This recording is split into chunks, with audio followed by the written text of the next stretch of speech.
Good morning po mga kamutya. Ito naman po ang tinatawag na shell fossil.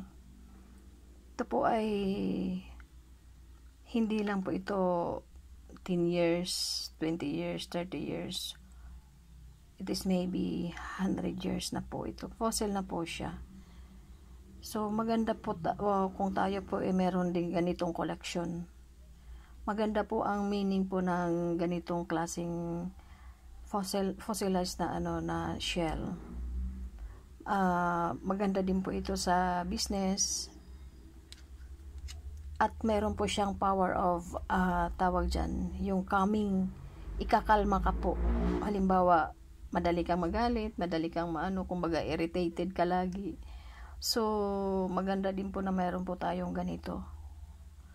Maganda po kasi ito, meron po siyang yung tawag sa magiging active ang iyong mind, ang iyong energy. Ibig sabihin, kahit sa business, magkakaroon ka ng yung positive courage of something na halimbawa, parang ka na sa business. Ito po ay magbibigay sa iyo ng yung tawag dyan, positive energy. At ito po mayroon po siyang na sa ating katawan naman. Ito po ay nagtatanggal ng mga toxins sa ating katawan. So ibig sabihin, marami po ang purpose ang ganitong klaseng shell.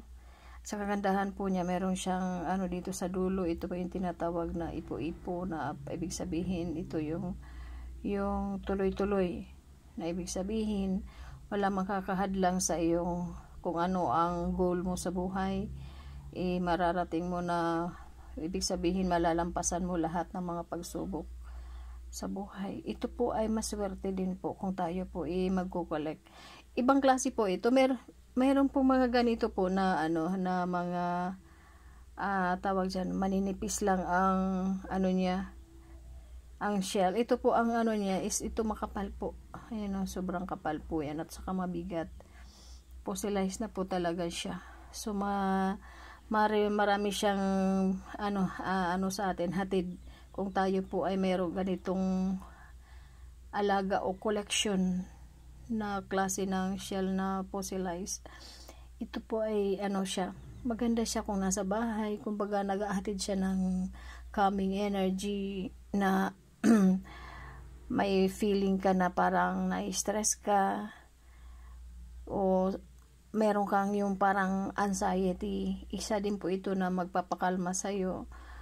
Marami pong dala ang ganitong klaseng kasi ito na po hindi lang po ito ilang years na po. So ibig sabihin, marami na itong pinagdaan ng mga pagsubok ang shell na ito, at siya po ay naging matatag, at siya po ay makapal, mabigat, at for sure ito po ay may dalang swerte sa sino mang magtatanga ng mga ganito. Pwede naman po kayo mag-collect. Halimbawa, pupunta kayo sa beach, punta kayo doon, pinakita kayo mga ganito, i-collect nyo po. Huwag nyo pong ibabaliwala yung mga ganitong makikita natin sa dagat, kasi meron din itong mga dalang sa atin. Pero sa mga naniniwala lang yun. Pero kahit hindi ka man naniniwala, try mo pong mag-collect ng mga ganito. Ilagay nyo lang po sa somewhere na mga sa ng bahay nyo. Lagay nyo lang. Yung parang collection lang. Parang nagko-collect ka lang ng mga jewelries. Ito po kasi ang nagiging habit ko din. Nagko-collect ako ng iba't ibang mga, limbawa na punta ako sa mga resort or sa beach po, nag-aano po ako, o sa kabundukan man, o kahit saan ako mapunta, ako po talagang nagko-collect ng mga something galing sa lugar na yan. Hindi pwedeng uuwi ako na wala akong bitbit. Naghahanap talaga ako, naghahunting po talaga ako ng mga tawag dyan, mga mutya. Kaya siguro dahil sa aking mga paniniwala, kaya ako po nakakasumpong din naman ng mga ganitong mga kakaibang collection galing sa inang kalikasan. So the more po na tayo po naniniwala, wala namang masama. Tulad sa akin, minsan stress ako, ito na lang ang nagiging option ko, yung pinalapitan ko yung mga collections ko, tulad ng mga ganyan. Yan, nahawak-hawakan ko yan sila. may mga energy din po kasing bit-bit yan. So, ibig sabihin, mga kaibigan ko yan sila. Tulad yan, ito po. Ayan o, ito po. Sa mga, ano lang yan, sa mga may knowledge about sa spiritual, makikita nyo mo yan, na mayroon po kayo makikita dyan. Yan o, ito yung buhok niya. Ito po yung mata, yan yung ilong, yan. Na kayo na po ang magsabi kung ano ang nakikita nyo. Basta yan po, napulot ka din po yan. Isa yan sa mga collection ko na galing sa Inang Kalikasan. So, sa mga mahilig pong mag-collect ng mga ganitong tulad ng mga kinukulik ko, isama nyo na rin po yung mga ganitong fossilized na, na mga shell. Ito po mga kakapal. Yan. Maganda din po ang meaning niya kasi meron po siyang ayan ito. Yan o yung dulo. Ang galing. Ang ganda niya. Infinity yan. Ayan o. Hanggang sa dulo. Tuloy-tuloy ang spiral niya. So, ibig sabihin siya po. Isa din po siya sa mutya ng ipo-ipo. So, anumang mga unos na dumating sa ating buhay, ibig sabihin, magiging matatag tayo. Malalampasan natin. So, according din lang po yan sa ating mga paniniwala. Sa mga hindi naniniwala, hayaan nyo nang itabi yan dyan sa inyong kung saan-saan. Basta damputin nyo lang, wala namang masama eh.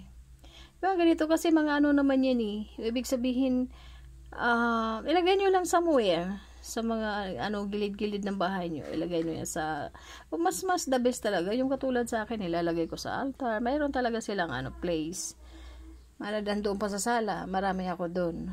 So, dito naman sa pinagpiprayhan ko araw-araw, meron din ako mga So, mga kamutya, ito lang po masasabi ko sa sa mga naniniwala lang. Kahit hindi ka naniniwala, magaling po mag-collect tayo ng mga ganito. Kasi kung hindi ka man naniniwala, ito po ay mayroon natural ng mga healing energy, kusa po silang mag-work. Maganda kasi po ito. Nagtatanggal po ito ng mga toxin sa ating katawan. So, ibig sabihin, the more nagko-collect ka is the more magiging healthy ka. So, good morning po sa ating lahat. And thank you and God bless po sa inyong lahat. Thank you sa panonood. Thank you.